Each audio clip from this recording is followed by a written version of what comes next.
आज हम पढ़ेंगे आयुर्वेद अवतरण के बारे में। आयुर्वेद अवतरण क्या होता है। अलग अलग संहिताओं में आयुर्वेद अवतरण का वर्णन मिलता है। चरक संहिता, सुश्रुत संहिता, काश्यप संहिता, अष्टांग संग्रह, अष्टांग हृदय, इन सभी में आज हम देखेंगे आयुर्वेद अवतरण के बारे में कि आयुर्वेद अवतरण क्या होता है। सबसे पहले हम देखते हैं चरक संहिता के अनुसार, चरक मतानुसार आयुर्वेद अवतरण क्या है। तो जो उसमें चरक में बताया गया कि सबसे पहले आयुर्वेद का ज्ञान ब्रह्मा जी ने प्राप्त किया, ब्रह्मा जी से।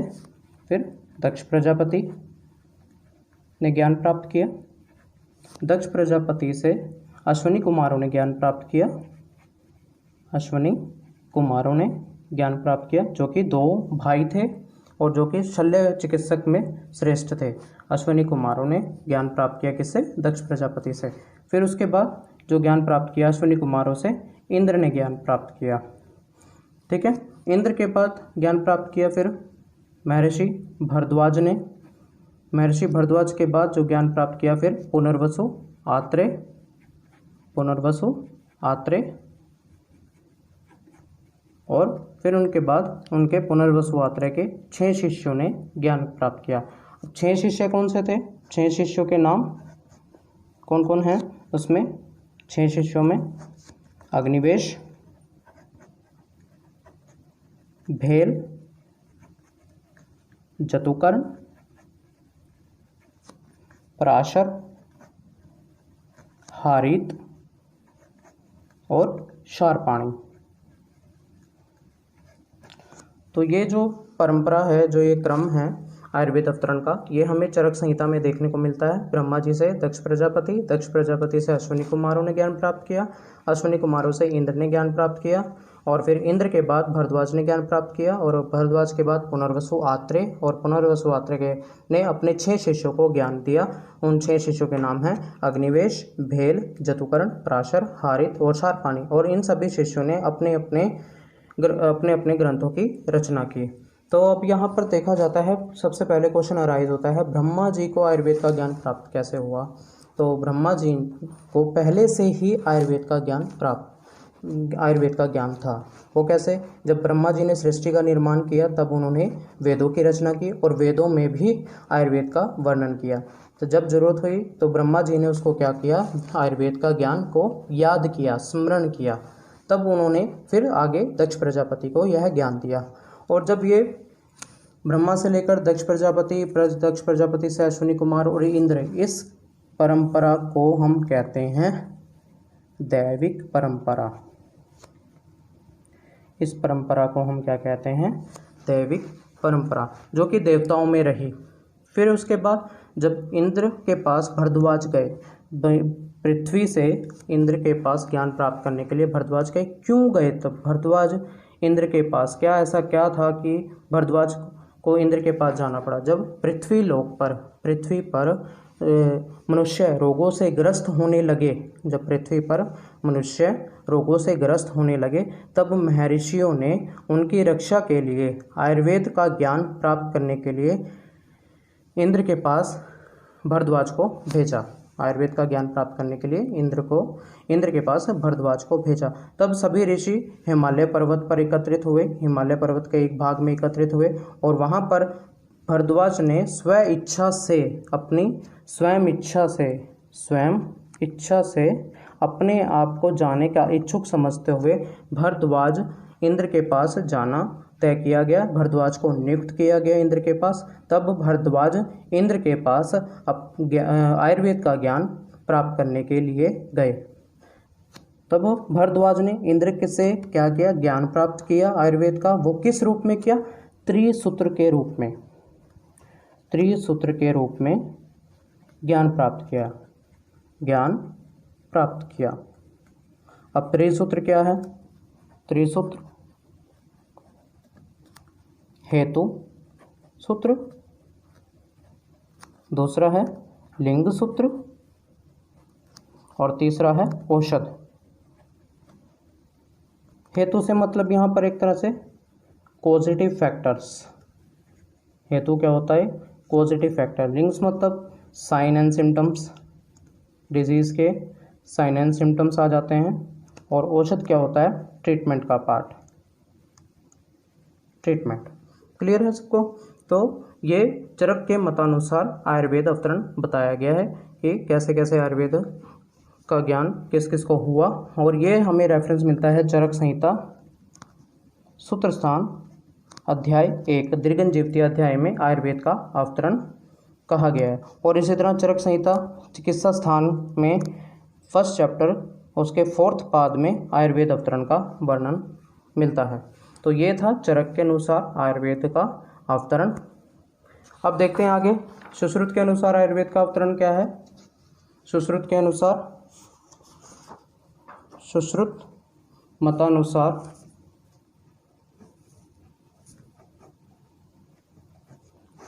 आयुर्वेद का अवतरण। तो सबसे पहले ब्रह्मा जी, और ब्रह्मा जी से दक्ष प्रजापति ने ज्ञान प्राप्त किया। दक्ष प्रजापति से अश्वनी कुमारों ने ज्ञान प्राप्त किया, और उसके बाद इंद्र ने ज्ञान प्राप्त किया। सेम वैसे ही जैसे चरक संहिता में हमने देखा, ब्रह्मा जी से दक्ष प्रजापति से अश्वनी कुमारों, और अश्वनी कुमारों से इंद्र ने ज्ञान प्राप्त किया। अब इसके बाद जो सुश्रुत संहिता में वर्णन मिलता है, इंद्र के बाद धन्वंतरि ने आयुर्वेद का ज्ञान प्राप्त किया। वहाँ पर कौन था? भरद्वाज ने ज्ञान प्राप्त किया था इंद्र के बाद। लेकिन सुश्रुत संहिता में जो हमें वर्णन मिलता है, इंद्र के बाद धन्वंतरि ने ज्ञान प्राप्त किया, और उसके बाद धन्वंतरि ने अपने 7 शिष्यों को यह ज्ञान दिया। अब उनके शिष्यों के नाम क्या थे? सबसे पहले है सुश्रुत, फिर secondly औपधेनव,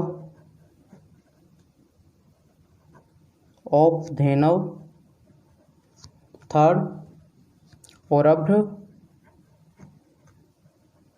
fourth Vaitarana, fifth Paushkalavata, sixth Karavirya, और 7th हैं गोपुर रक्षित। ठीक है, 7 शिष्यों में सुश्रुत, औपधेनव, औरभ्र, वैतर्ण, पोषकलावत, करवीर्य, गोपुर रक्षित। और डल्हन ने भी अलग से, जिन्होंने टीका लिखी है सुश्रुत संहिता पर, डल्हन ने कुछ शिष्यों का नाम अलग से बताया। उसमें से हैं कंकायन, निमि, भोज, गार्ग्य, गालव आदि। तो ये हमें नाम याद रखने हैं जो शिष्य हैं, सुश्रुत, औपधेनव, औरभ्र, वैतरण, पोषकलावत, करवीर्य, गोपुरक्षित, कंकायन, निमि, भोज, गार्ग्य और गालव, क्योंकि ये कंपटीशन में पूछे जाते हैं, इसलिए हमें ये याद रखने हैं, इम्पोर्टेंट हैं। डल्हन ने किन का नाम लिया, ये मोस्टली इम्पोर्टेंट है, पूछा जाता है। अब इसके बाद देखते हैं अष्टांग हृदय के अनुसार आयुर्वेद का अवतरण। अष्टांग हृदय मतानुसार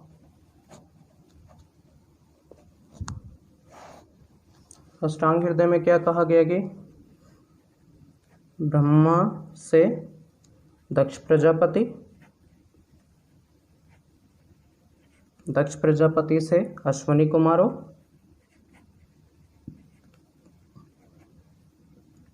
अश्वनी कुमारों के बाद इंद्र, और इंद्र के बाद बताया गया है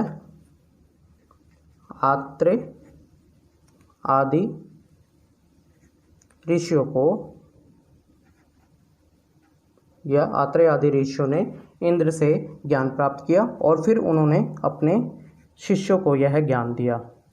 तो सिंपल सा इसमें अष्टांग हृदय में वर्णन मिलता है।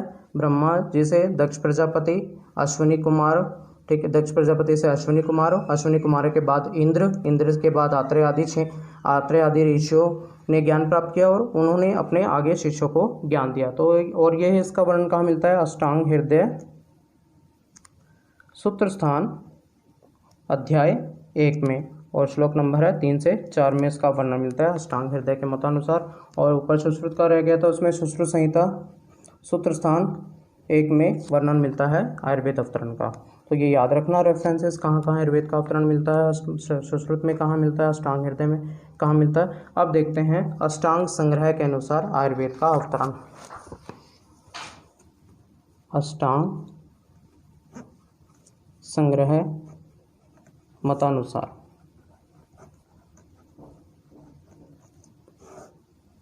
इसका भी वैसे ही है, सेम। ब्रह्मा जी पहले, ब्रह्मा जी से दक्ष प्रजापति, और दक्ष प्रजापति के बाद अश्विनी कुमारों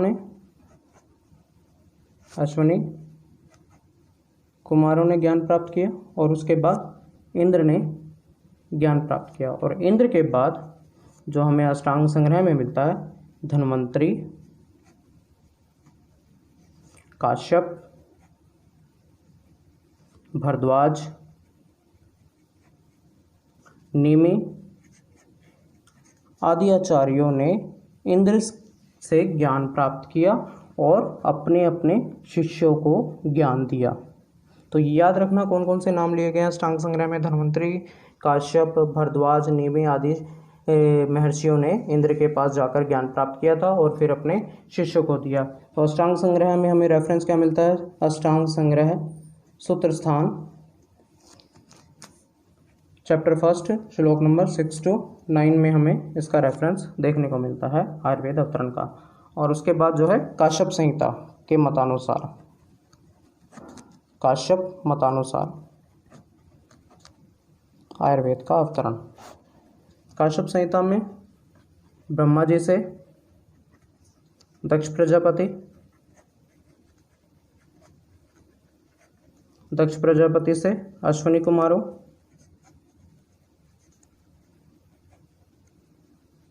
और फिर उसके बाद इंद्र ने ज्ञान प्राप्त किया, और इंद्र से काश्यप, वशिष्ठ, अत्रि, भृगु आदि महर्षियों ने ज्ञान प्राप्त किया और फिर अपने शिष्य को ज्ञान दिया। तो ये जो पार्ट है ये इम्पोर्टेंट है।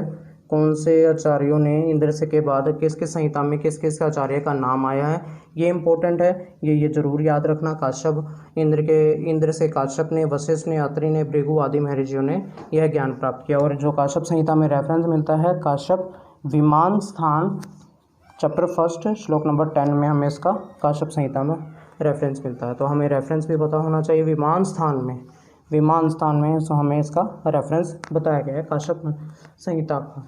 तो अब इसके बाद देखते हैं कुछ क्वेश्चंस आयुर्वेद अवतरण से रिलेटेड, क्या क्या क्वेश्चंस हमें एमडी के कंपटीशन में देखने को मिलते हैं।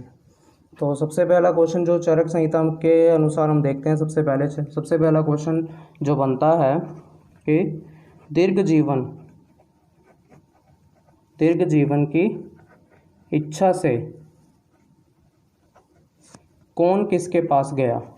कौन किसके पास गया? कौन गया था कि इंद्र के पास भरद्वाज जी गए। ठीक है ना, कौन? भरद्वाज इंद्र के पास गए आयुर्वेद का ज्ञान प्राप्त करने के लिए। ठीक है, तो ये क्वेश्चन आ जाता है दीर्घ जीवन की इच्छा से कौन किसके पास गया था। ऑप्शन में आपके पास भरद्वाज होगा तो उस पर हमें टिक करना है। सेकंड क्वेश्चन, भूलोक पर आयुर्वेद का ज्ञान या आयुर्वेद अवतरण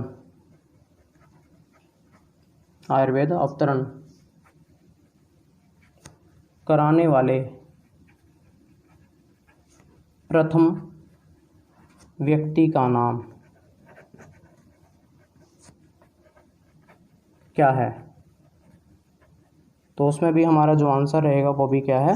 भरद्वाज। क्योंकि भूलोक से ही, पृथ्वी से ही वो इंद्र के पास गए थे, देवताओं के पास गए थे, तो इंद्र के पास गए थे। तो सबसे पहले भरद्वाज ही थे जिन्होंने आयुर्वेद अवतरण किस पे कराया? भूलोक पर कराया, और फिर अन्य ऋषियों को यह ज्ञान दिया। फिर नेक्स्ट है, कुछ पर्याय देखने को मिलते हैं हमें, ये स्पेशली चरक में वर्णन किए गए। सभी का ये जो सारे क्वेश्चंस का रेफरेंस है वो चरक में मिलेगा। तो भरद्वाज को दूसरे एक नाम से जाना जाता है उग्रतपा के नाम से जाना जाता है। धन्वंतरी, धन्वंतरी जी को आदिदेव और दीर्घतपा से जाना जाता है, दीर्घतपा। और उसके बाद ब्रह्मा जी हैं जो आद्य उपदेष्टा, आद्य उपदेष्टा, ठीक है। और इंद्र को शरण्य, शचीपति,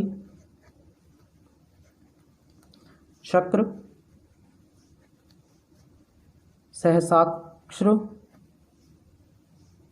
सहसाक्ष और अमर प्रभु के नाम से जाना जाता है। तो ये इंद्र से रिलेटेड जो ये पर्याय बताए गए हैं, इसमें इंद्र इम्पोर्टेंट है, इसके बारे में ज़्यादा होता है। शरण्य किसे कहा गया है, शचीपति किसका नाम है, शक्र किसका नाम है, ये कोई भी पर्याय आ जाता है और हमें आंसर देना पड़ता है उसी के अकॉर्डिंग। एक और क्वेश्चन देखते हैं कि जब भूलोक पर, पृथ्वी पर मनुष्य को रोगों से ग्रस्त होने लगे, जब भूलोक पर मनुष्य रोगों से ग्रस्त होने लगे, तब ऋषियों ने हिमालय पर्वत पर एकत्रित हुए। तब ऋषि क्या हुए, हिमालय पर्वत पर एकत्रित हुए। तब वहाँ पर हिमालय पर्वत पर कितने ऋषि एकत्रित हुए, और मतलब जो ऋषियों की संख्या थी वो कितनी थी, उन्होंने जो संभाषा की थी 53 ऋषि उसमें एकत्रित हुए थे। और उसके बाद जो स्थान था, मतलब हिमालय जो स्थान बताया गया था श्लोक में भी दिया गया है, पार्श्वे हिमवत शुभे, हिमालय पर्वत पर उन्होंने क्या किया, जो स्थान बताया गया, अपना संभाषा की। और उद्देश्य क्या रहा उसका, और आयुर्वेद अवतरण का उद्देश्य क्या है, क्यों आयुर्वेद का अवतरण किया गया, उद्देश्य क्या रहा, उद्देश्य यही रहा कि विघ्नीभूता यदा रोगा प्रादुर्भूता